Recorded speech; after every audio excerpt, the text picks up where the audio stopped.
You ask Tiger to solve. This deals with linear equations with one unknown.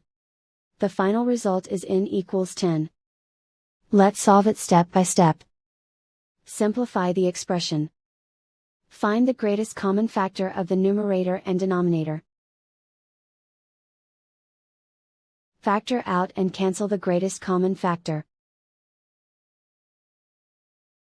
Swap sides.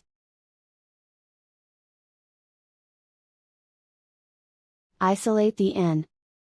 Multiply both sides by 6. Group like terms.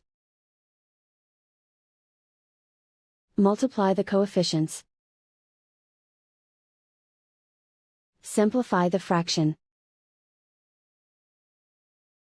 Multiply the fractions.